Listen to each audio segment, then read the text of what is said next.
1965 to 1992, the cap on student loans was 10%. 10%. If we put that in today, it's going to raise the percentage that each individual is going to pay. So, Senator, just be happy Senator to yield again. Senator, if I may put it, I'm not sure how you voted on the extension a year ago. I voted for the extension a year ago. As did I. And I don't intend to vote on it again for an extension because we haven't fixed it. If by voting on this extension, what we're voting on is 3.4% just for the subsidized, and everybody at 6.8 and at 7.9 for plus loans, correct?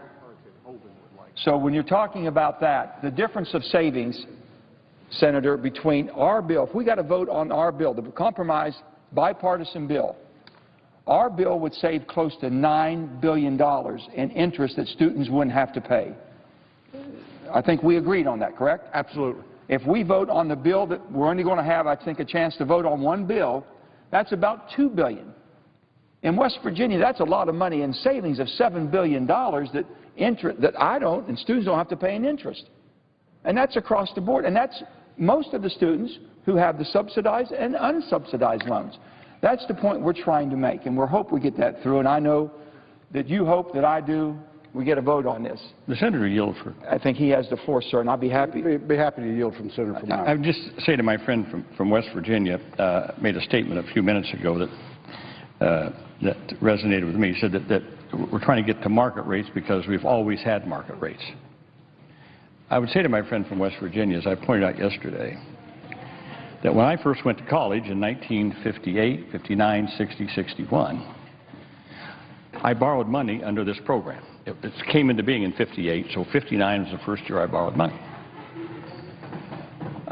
It was called the National Defense Education Act, or the Eisenhower Bill at that time. So I went back and looked to see what the Treasury, 10-year Treasury note was at that time for those 3 years that I borrowed.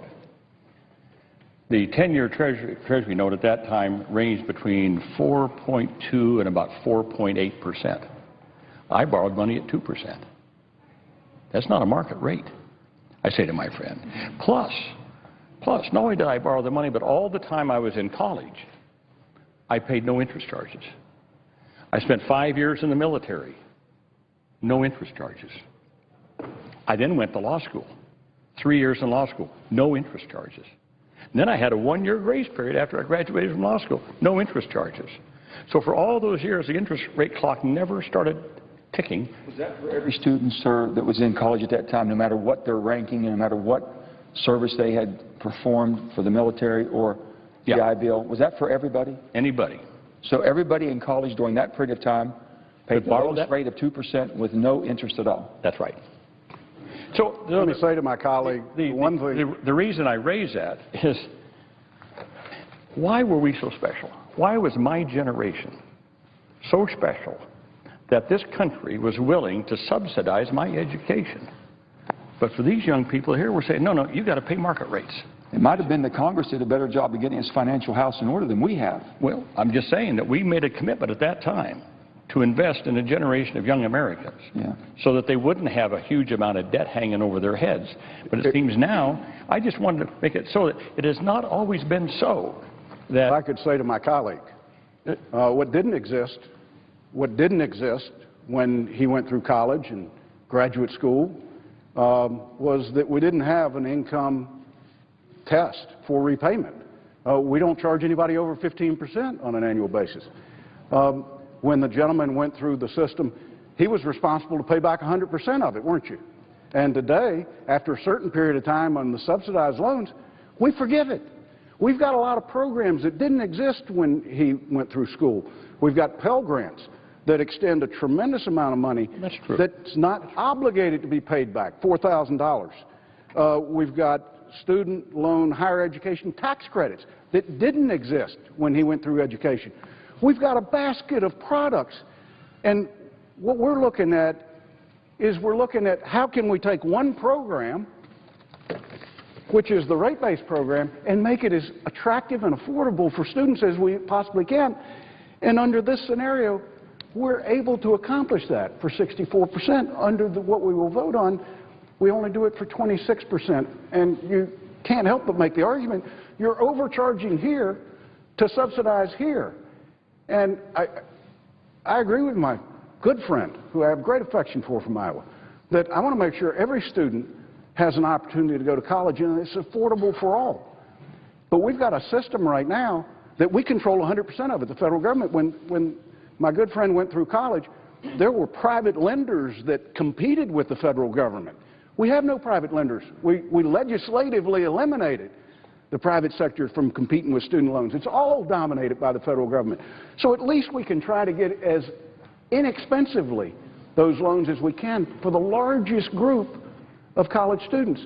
So let me suggest to my colleague, I'm going to ask a unanimous consent request, and I hope that we will entertain this, because I think not only is the debate worthy, a vote is worthy.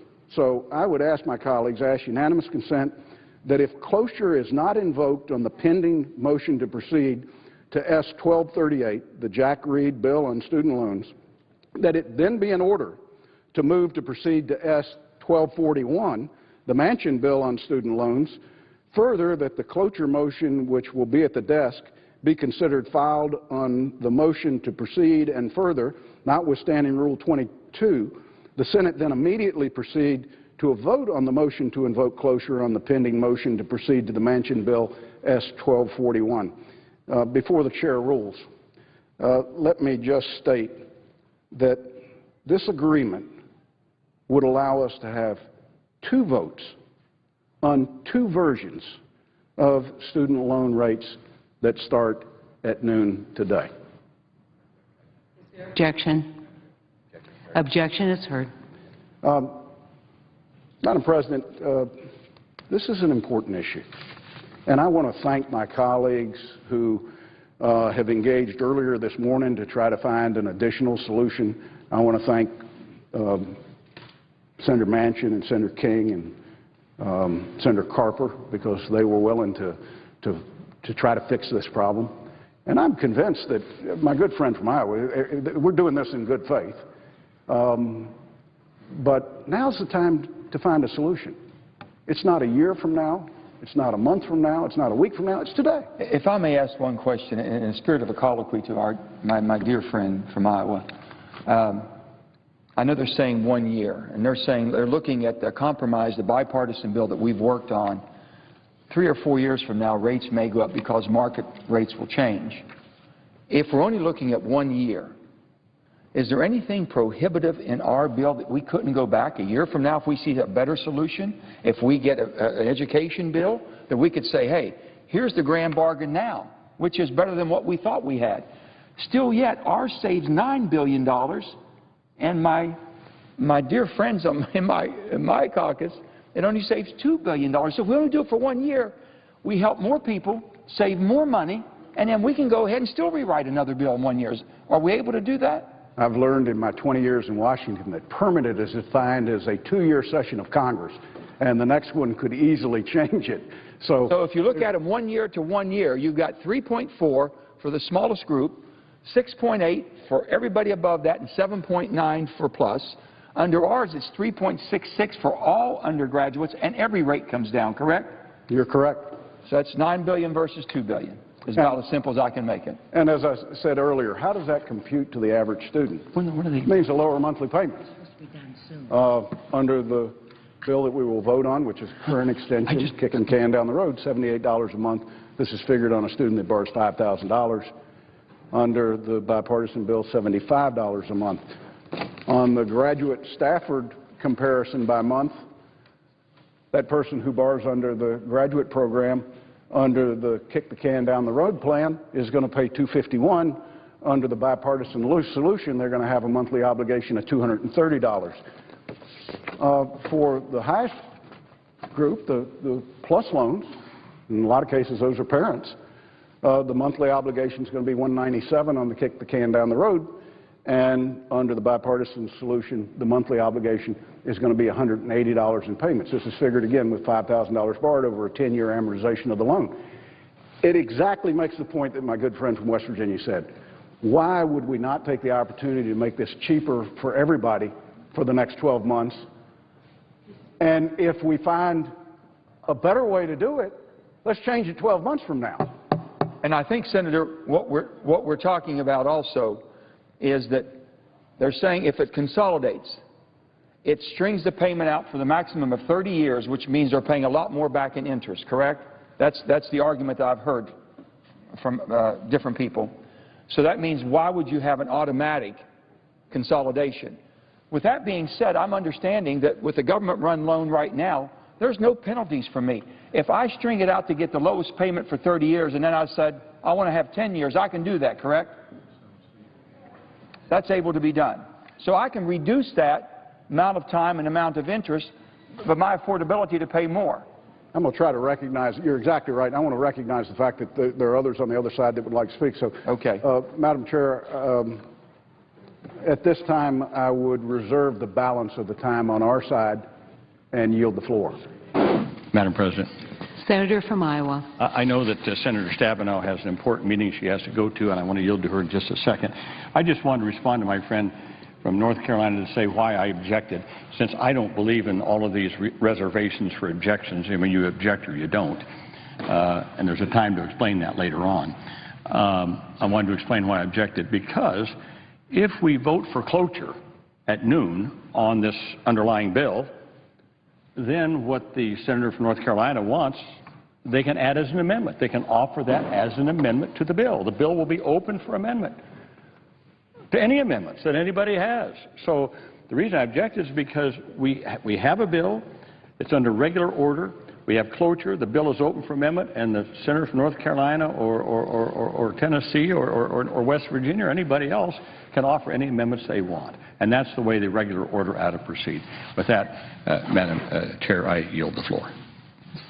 Senator from Michigan. Thank you, Madam President. I think what we are witnessing today are people who have difference in philosophies, who both want to solve problems, have differences in approaches, and I believe that the issue before us at noon is a vote on doing no harm. Let's start, because there isn't an agreement on both sides of the aisle as to whether or not we keep the student interest rates as low as possible for an ongoing basis, or whether we tie it to market rates going up so that they go up over time. There is not agreement on that.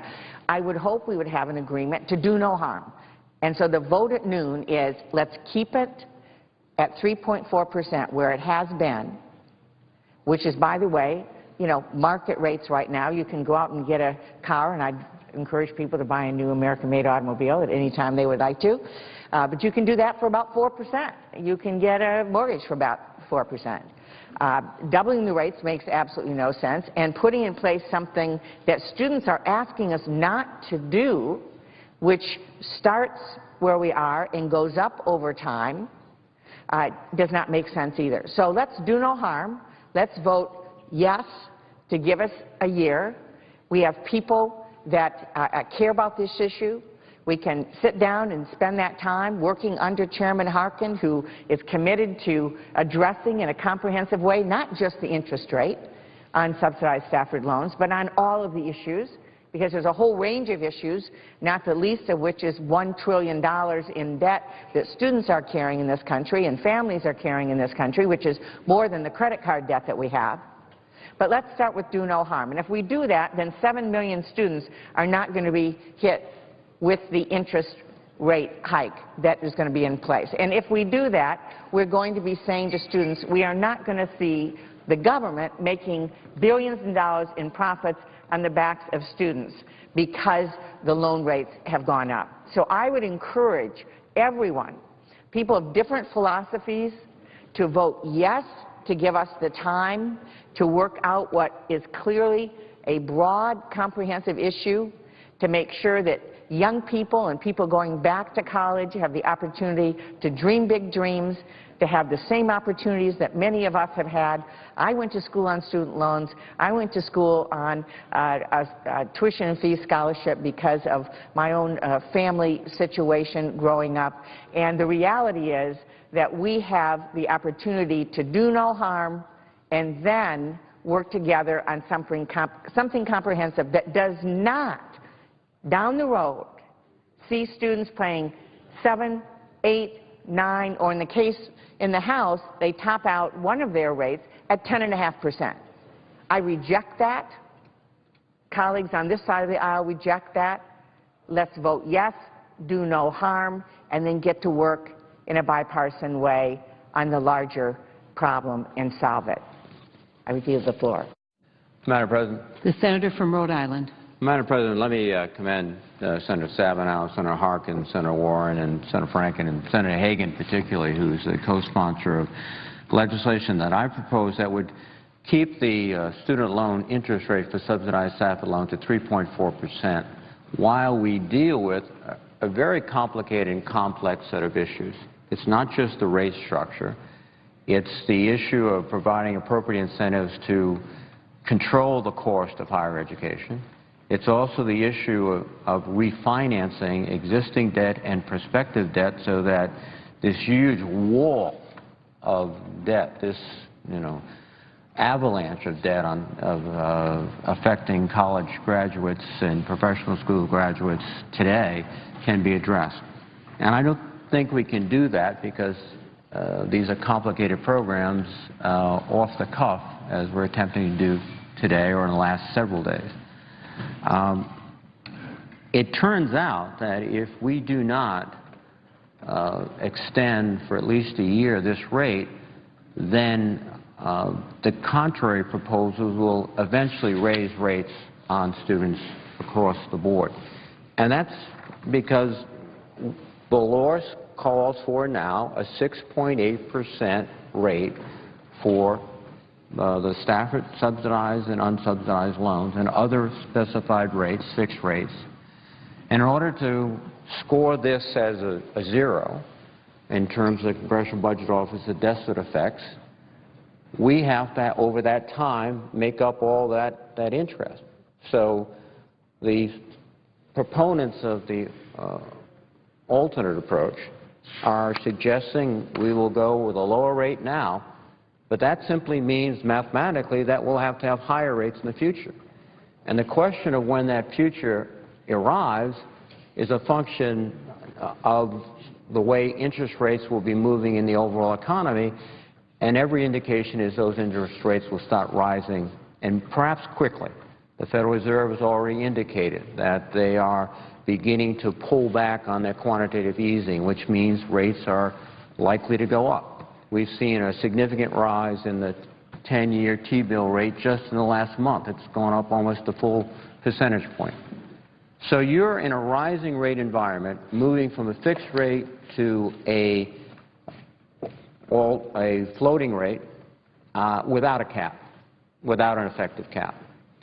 So what we know is it might not be next year, it might not be the following year, but very relatively quickly, we could likely see and will likely see students paying higher than the 6.8% rate. And without a cap, it could be significantly higher. So if we adopt the proposal that's suggested by my colleagues, and they have been working with great energy and great sincerity to try to come up with a solution, I'm afraid we're going to end up ultimately seeing students paying much, much more. And that's not what we should be about. We have a situation right now, even with the 3.4% that just doubled July 1st, 6.8%, where the federal government is making about $50 billion this year between the cost of funds and the repayments being made by students.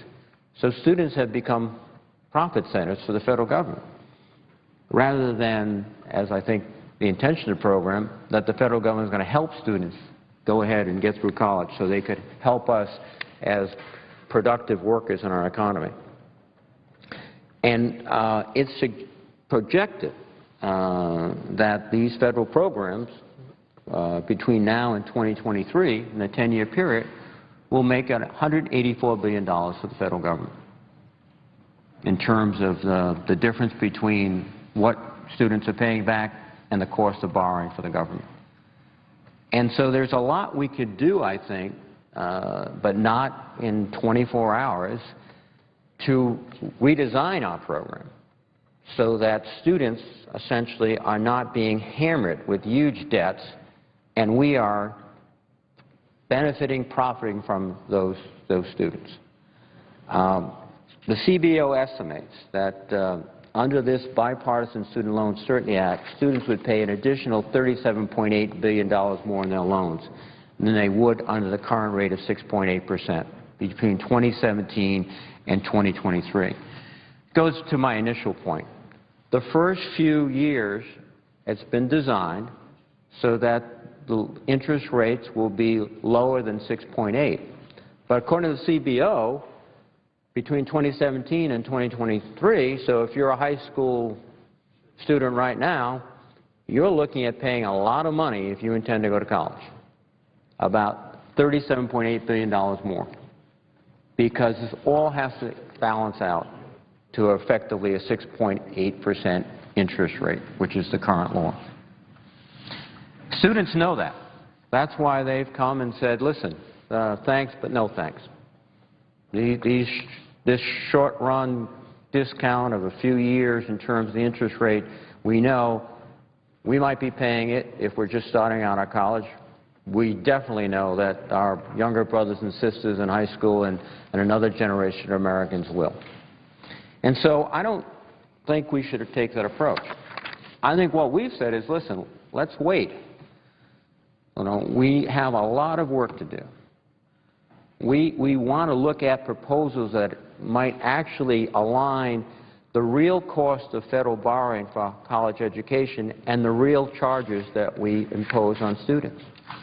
Right now, my sense is that what our colleagues have done in their bipartisan approach has been essentially to make sure that the first few years look really good. They're certainly less than 6.8%, close to 3.4%, but then they have to put in a rather arbitrary delta, an increase in cost, because at the end of the 10-year period, they're going to have to make up all the interest that would have been charged at 6.8%. That's not, I think, the way to approach fundamental reform of college loans in this country. And there's another point I think that's important to make, too, is that we have always either had a fixed rate or an adjustable rate with a cap on each loan program. Cap on subsidized Stafford loans, unsubsidized Stafford loans, and on the PLUS loans for families. Now we don't have a cap. There's some discussion that if you consolidate your loans, you'll get an 8.25% cap. But consolidation can only take place after you're in repayment. And before you're in repayment, all that interest on the unsubsidized Stafford loans and the PLUS loans are accumulating, and being capitalized in what you owe. And so when you consolidate, you have a much, much bigger principal to pay off. There might be a cap of 8.25%, but it's a much bigger principal. Oh, and by the way, it's extended over a longer period of time. So you also have to pay for that longer extension of time. That's not the cap we've had before in the context of these programs. It's been a cap on the individual loan, a cap on a subsidized loan, a cap on an unsubsidized Stafford loan, a cap on a PLUS loan. And that's, I think, a major sort of fault within the proposal that we're seeing today. And the other issue, too, and it goes to the index, is that we've chosen a 10-year T-bill interest. Typically, we've chosen the 91-day T-bill interest. And the 91-day T-bill is cheaper, frankly, so that you start off with a much lower index that the student has to pay. And then you add other costs to it, or the discount, the estimate of default, and all those things to come up with the final rate. But we're going to a 10-year T-bill rate, which means that students will be paying more relative to a 91-day Treasury bill rate. And again, I just don't think that that's the way we want to do. We want to take the time to try to address this whole set of issues, to do it in a thoughtful way, to understand that one of the big challenges we have is not just the issue of what rate. It's how do we keep college costs in check? How do we provide the kind of education? How do we deal with the interaction between all of these different types of loans? How do we go ahead and, again, this might be one of the biggest challenges we'll face here going forward, is how do we somehow allow these students who are drowning in debt to effectively refinance these loans so that they can buy homes, they can buy cars, they can participate in the economy. That is not included in this proposal. And indeed, one of my concerns is, if these rates are locked in, and this is long-term in legislation, then we won't have the incentive, the proper incentive to effectively deal with these issues. We'll just let them slide along, and I think that would be to our great detriment, and more importantly, the detriment of families throughout the country. There's been, you know, and appropriately so, comments and criticism of this short-term approach. You know, we should have fixed it last year. Well, we haven't fixed it, and I think we have to give ourselves the time to fix it. There is a suggestion that we're just dealing with a portion of the loans, the subsidized Stafford loans, and that everybody else won't get a benefit. But from the numbers that we've seen from CBO, one thing is certain, that in the last few years, from at least 2017 to 2023, everyone, subsidized, unsubsidized, plus loans, will be paying more. So the one sort of conclusion we can draw, if we go to the alternative approach, is that eventually every borrower will be paying more. And I therefore very strongly would urge that we move forward with this cloture vote to get on to the legislation. As Senator Harkin rightly pointed out, once we're on the legislation, it's open to amendment. At least we can have the proposals from all of my colleagues that could improve or change or modify. But if we don't get to culture, then we're not moving forward. And I think we should at least move forward. And with that, Madam President, I would make the unanimous consent. Madam President, I have 7 unanimous consent requests for committees to meet during today's session of the Senate. They have the approval of the majority and minority leaders. I ask unanimous consent that these requests be agreed to and that these requests be printed in the record. Without objection. Thank you. Madam Chair, Madam President. The senator from Iowa. I know we're still on our time. Is that correct? The senator is correct. I understand that Senator Hoeven wanted to take 5 minutes. Madam President, though, I want to clarify for the esteemed senator from Iowa that I do intend to speak in support of the Student Loan Certainty Act, which he may not be in favor of, so I want to be clear on that. I was going to ask unanimous consent to speak for up to 5 minutes while preserving the 2 minutes remaining for the distinguished senator from North Carolina prior to the vote at noon. So I want to be clear so that the good senator from Iowa understands as far as whether he will want to object or not. If the senator from Iowa, if it influences him at all, I would allow my 2 minutes to go to him if the senator wouldn't object to him having 3 additional minutes. That'd be fine. That's fine. That's fine. Senator from North Dakota. That's fine. Okay, my understanding is we preserved the 2 minutes for the senator from North Carolina. Well, I rise to speak for the permanent solution that's being put forward on a bipartisan basis today. That's the Student Loan Certainty Act. And again, I want to emphasize that this is a bipartisan solution. Senator Joe Manchin, a Democrat from West Virginia, Senator Lamar Alexander, Republican from Tennessee, Senator Richard Burr, Republican from North Carolina, Senator Angus King, Independent from Maine, I guess tripartisan, right?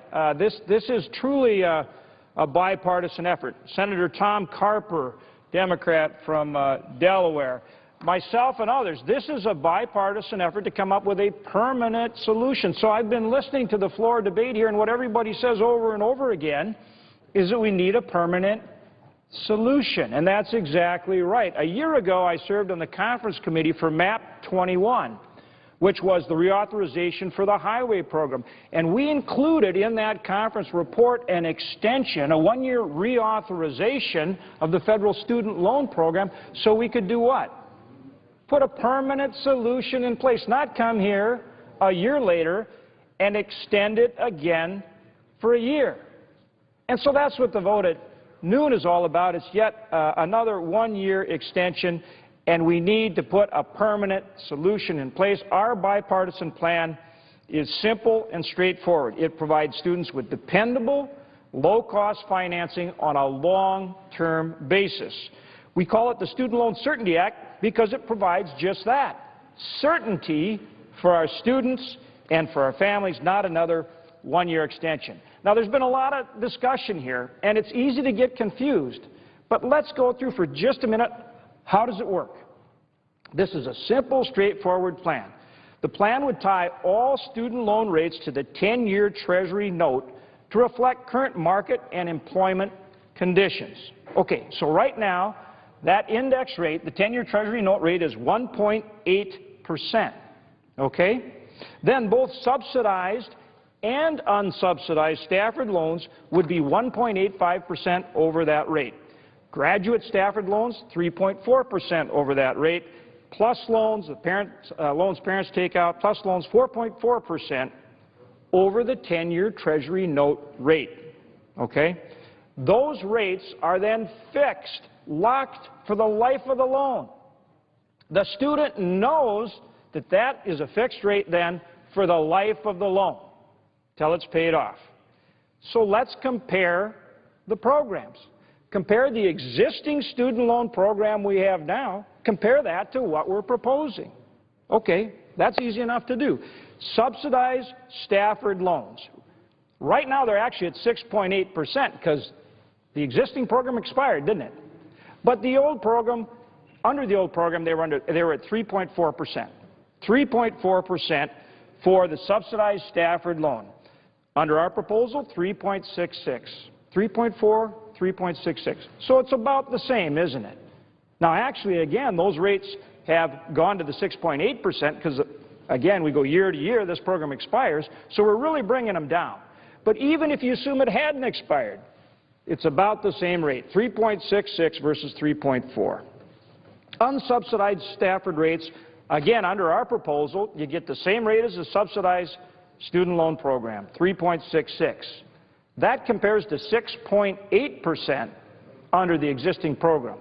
That's a big-time savings for 60% of college borrowers. Big-time savings. 3.66 versus 6.8%. Which would you rather have? Big-time savings. 60% of the undergraduate borrowers. Graduate student loan rates under our proposal, 5.21% versus 7.9% under the existing program.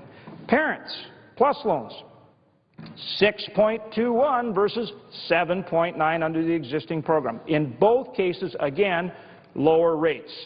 The consolidated loan rate remains at 8.25%. That's a cap. We keep that in place, 8.25%. In essence, providing students and families with a cap. Another safety feature. There's also another protection measure in the bill. The good senator from North Carolina just referred to it a minute ago. Under the income-based repayment level provision, student loan payments are limited to 15% of income. So your payment amount is limited to 15% of your income, and after 25 years, if the loan's not paid off, the balance is forgiven. Okay? So you've got both a cap and a repayment limit provision to protect borrowers. Furthermore, this program is designed solely for students and their families. What do I mean by that? This program is solely for students and their families. Unlike the existing student loan program, it does not subsidize health care. Okay? The current program, in essence, provides a subsidy for federal health care, the Affordable Care Act, Obamacare. It provides a subsidy, and the students pay for it. Why would we do that? Why would we continue that? Okay? So what we're talking about is a vote at noon to extend the current plan. It's a one-year extension, meaning we're going to be right back here 1 year from now doing the same thing. Furthermore, it's paid for with a tax increase on withdrawals from retirement accounts, a permanent tax increase to pay for a one-year extension. That doesn't make any sense. What are we going to do for a year from now to come up with the revenue to once again extend it? A permanent tax extension for a one-year extension. And the third point is, why in the world are we using a student loan program to subsidize the Affordable Care Act, Obamacare? That doesn't make any sense. Why would we do that? So again, I come back to the point I started with, the point I made earlier that I think reflects on really the debate and the discussion we've all had here. There is a desire to come together. I don't think we're very far away. I think this bipartisan measure is very close to something that we can agree on. The good senator from Iowa said himself he wants to have a permanent plan in place that takes care of our students. I think we're close to doing that, and I think the Student Loan Certainty Act really provides that bipartisan framework that we can now gather around. It may need some modification, but we can gather around it and get a permanent solution in place. I know that's what all of the members of this body want, and I ask us to join with us so that we can get that done, and we can get it now, not extend for a year and hope to get it done. Let's get it done now for the benefit of our students across this great country and their families. Thank you, Madam President, and I yield the floor.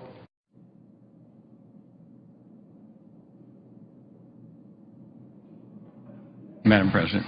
Senator from Iowa. Well, Madam President, I think we've had a good debate here and colloquies and stuff on this bill.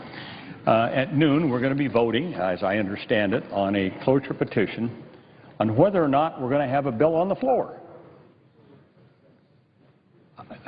That's all we're saying. Will we have a bill on the floor to which amendments can be offered by anybody? So I say to my friends on the Republican side, if they have an idea, and some of them do, that has some Democratic support, and there's some of that, the best way to flesh this out and to see whether or not the Senate as a whole agrees is to vote on cloture on the bill at noon. That means the bill is on the floor. That means it's open for amendment. That means that if Senator Burr wants to offer an amendment that incorporates his whole bill, he can do that, and we can have a debate on that. And I would say to my friends on the other side, it only takes 51 votes, not 60. It only takes 51 votes to adopt an amendment. So it seems to me the proper way, if you want to proceed on this, is vote for cloture. That brings the student loan bill to the floor.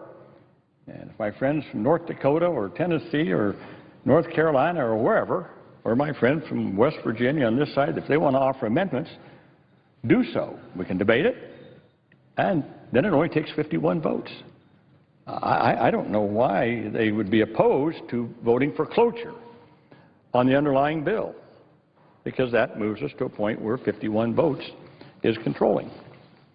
So I hope that we'll get the 60 votes necessary to move ahead with this very important bill and this issue. Now, lots been said here this morning, and you know, my friend I think from West Virginia said there's a lot of numbers floating around, and there's a lot of charts floating around.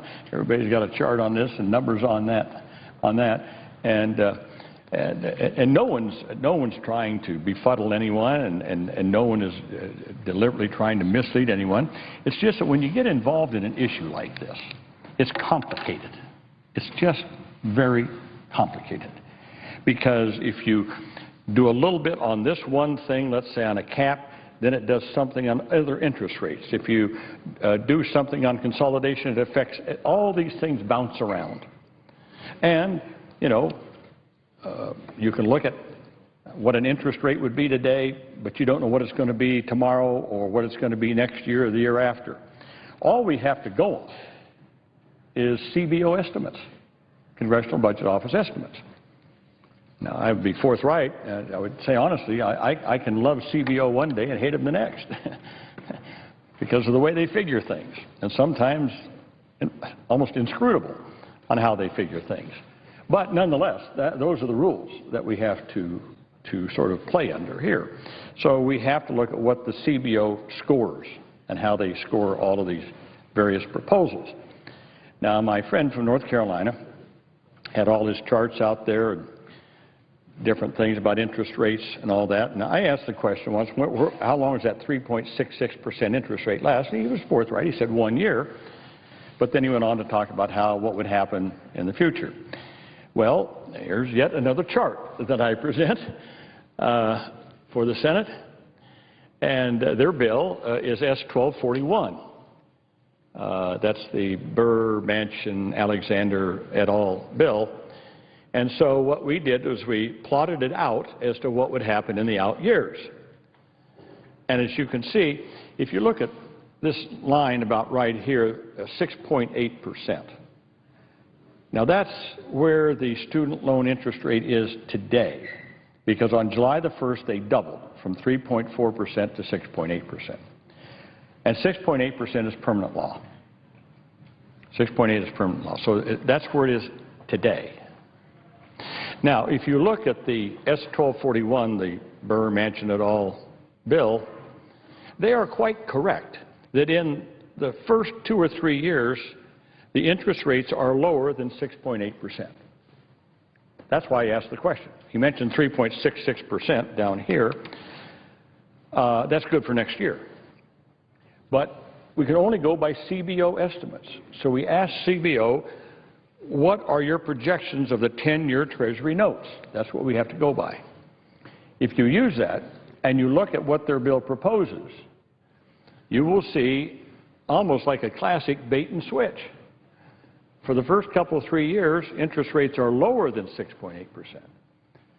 But beginning in 2016, 2.5 years from now, both the graduate Stafford loan and the PLUS loans go way above 6.8, up to 8.6% and 9.6%. So you would say, if someone looked at that, they'd say, well, you know, for the first couple of 3 years it might be okay, but what about these students out here? How about these students? These young students getting ready to go to college. They're up here paying, and their families are paying these high interest rates. That's why we heard from so many student groups saying, that's not a good deal. We don't want just a good deal for us for a couple of years and then stick the students in the future with higher interest rates. And then for the undergraduate Stafford loans, which is right now is at 6.8%, the Burr-Manchin bill and others goes up to 7.1%. You might say that's not much of a difference, but it's more. So in every single case, by 2018, the interest rates under the Republican bill is higher than if we just stuck with current law, which is 6.8%. And that is a fact. They cannot dispute that, unless they want to say they don't want to use CBO figures. But that's the rules that we have to apply. I've asked, and I make the request again. Any of the supporters of S-1241, if you disagree with this chart, please come to the floor and tell us why this is not right. I challenge anyone to come here and tell me why this is wrong, if they think it's wrong, and why they would think it's wrong. But that's exactly what will happen under their bill. Now, it seems that we have a couple of courses here. As I said, the first thing is to do what we can to keep interest rates low, and then to address this in a comprehensive fashion. The bill before us, the bill that we're going to vote on, cloture on, is just a one-year extension at 3.4%. Extension of 3.4 for 1 year. And again, it has a cost. And so CBO told us what the cost was, and so we had a pay-for, as we say around here, a pay-for. How do you pay for it? By closing a loophole in the IRAs, the individual retirement accounts. As we developed those were to be used for retirement, but current loophole in the law allows very wealthy people to build up a retirement account in an IRA and use it as an estate planning gimmick. So millionaires, billionaires can pass on millions in their IRAs to their heirs without paying taxes for years, if not decades. That's never what IRAs were for. It is a loophole. It's got to be closed. I think in anything coming before this body in a way of a tax reform, I can assure you that loophole will be closed. So we're just saying for 1 year, we'll close it and use the savings from that to keep student loans at 3.4% for 1 year. Now, am I saying that we've got to keep student loans at 3.4% forever? No, I'm not. What I'm saying is that this whole area of student loans and interest rates is one piece of a jigsaw puzzle. The jigsaw puzzle being, how are we going to do two things? One, make college more affordable in the future.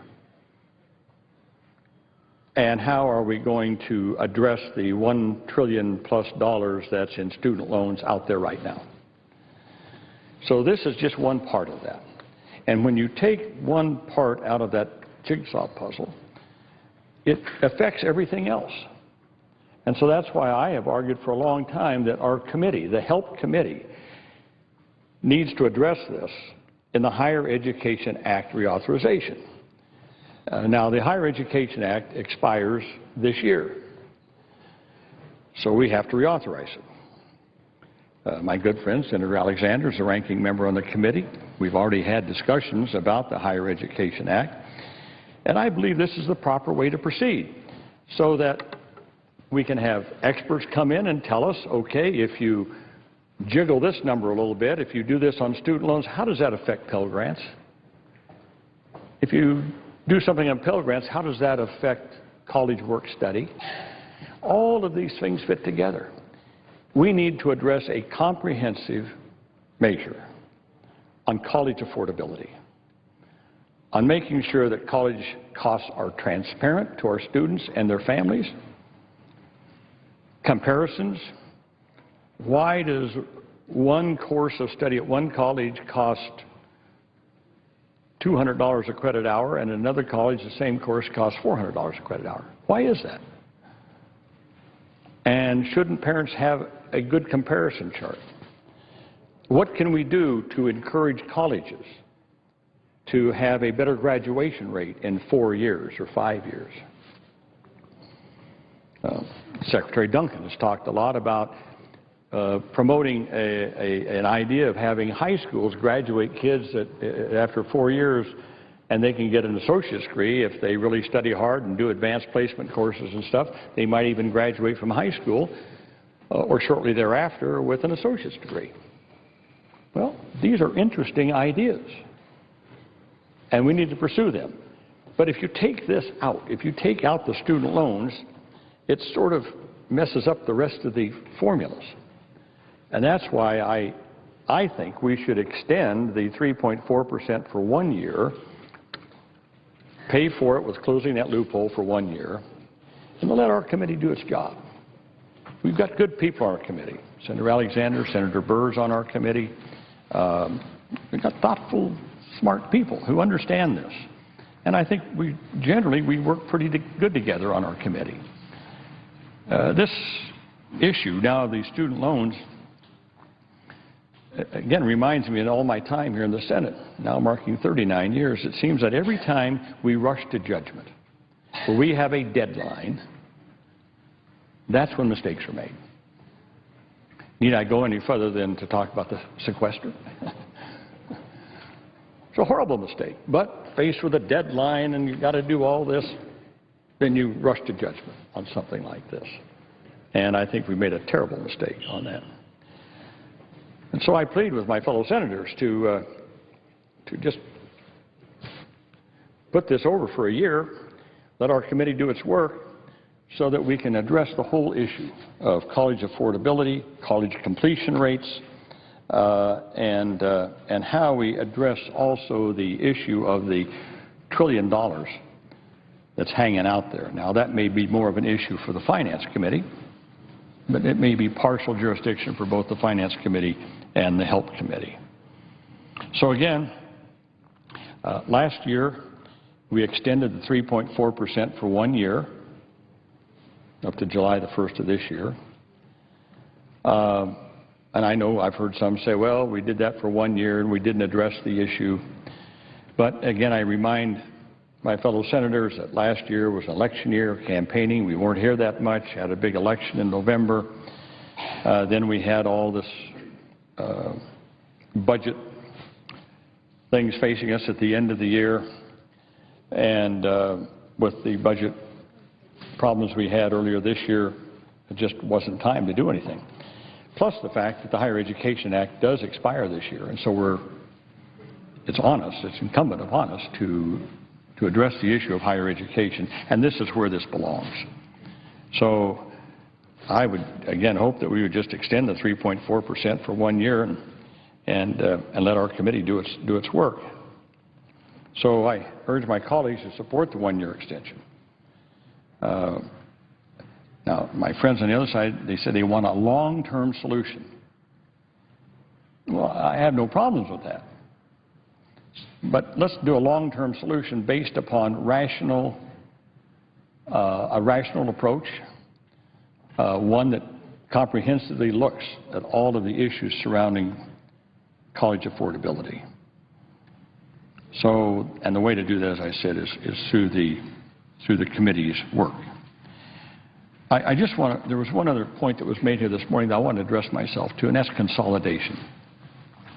Everybody thinks that consolidation is such a hot deal. I've pointed out before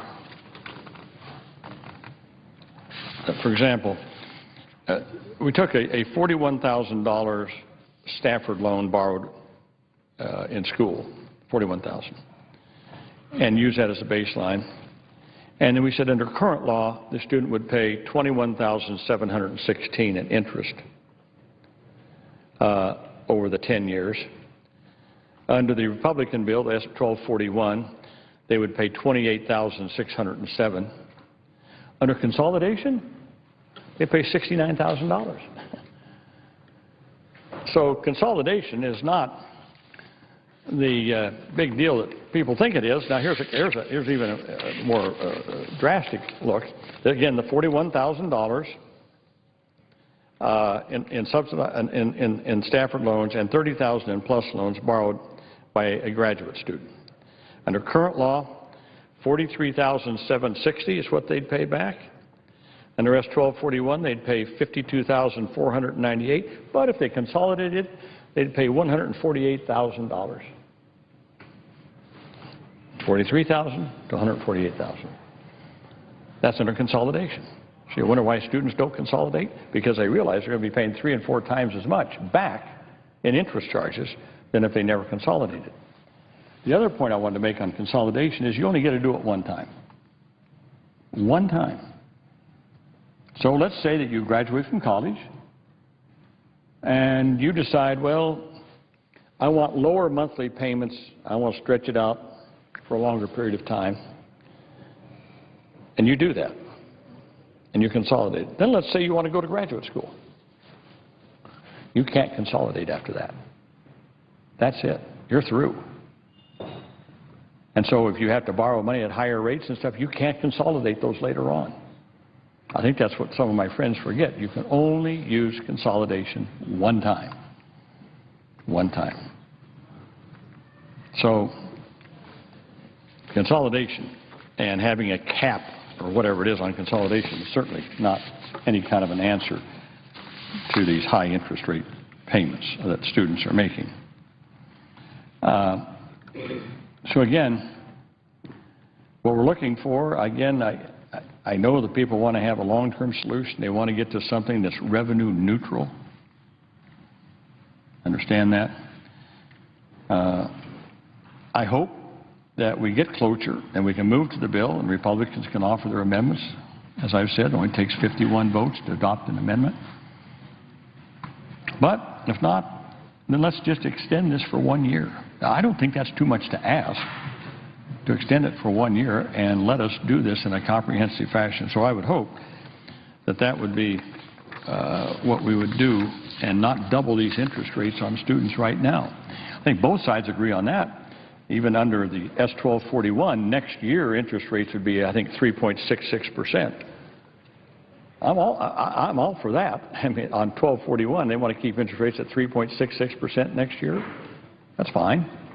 That's pretty close to 3.4%. The problem is what happens in the out years, as I pointed out.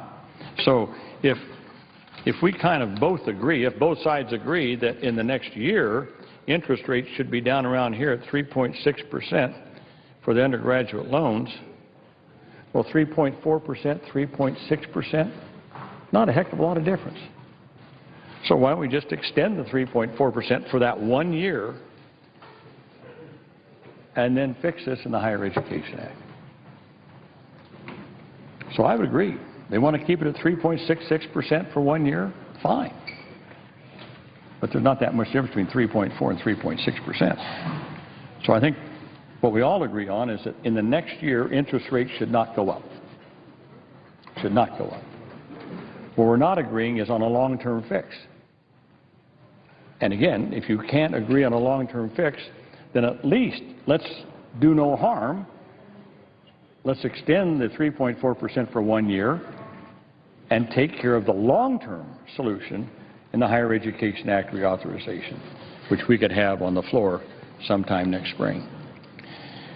With that, Madam President, I again ask my colleagues to vote for cloture on the bill. Let's extend the 3.4% for 1 year and then let our committee do its work. With that, Madam President, I yield the floor and reserve whatever time that we may have remaining.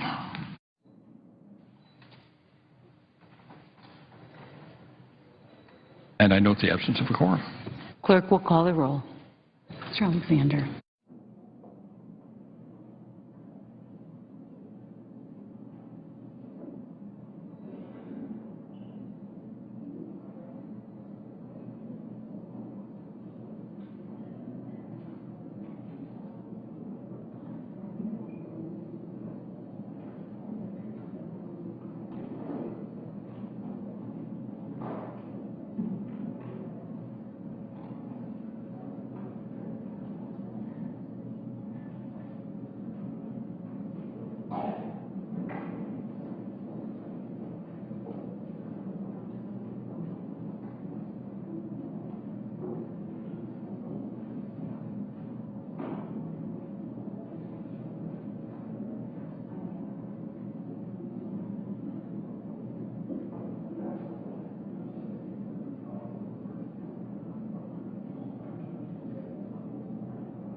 Madam President. Senator from Rhode Island. Madam President, I would ask the following of the quorum. Without objection. Madam President, we are just about to take this vote. It's vitally important. The proposal is very straightforward. To extend the current interest rate for subsidized Stafford loans 3.4%. It's fully paid for. It will allow us to work through a very complicated set of issues, and it will allow us to avoid raising rates this year and working towards a proposal that we hope will avoid raising rates in the future. The alternative proposals eventually raise rates on every student, not immediately, but CBO indicates by at least 2017 the rates will be up. And this is on top of a huge cascade of student debt that we have to deal with. And in fact, one of the major issues we should deal with is how do we refinance the existing rate and the increased rate coming from the proposals on the other side. I would urge all my colleagues to support cloture and move forward to debate this bill and yield the floor. Clerk will report the motion to invoke cloture. We, the undersigned senators, in accordance with provisions of Rule 22 of the Standing Rules of the Senate, hereby move to bring to a close debate on the motion to proceed to calendar number 124 as 1238, a bill to amend the Higher Education Act of 1965 to extend the current reduced interest rate for undergraduate federal direct Stafford loans for 1 year, to modify required distribution rules for pension plans and for other purposes, signed by 18 senators. By unanimous consent, the mandatory quorum call has been waived. The question is it the sense of the Senate that debate on the motion to proceed to S. 1238, a bill to amend the Higher Education Act of 1965 to extend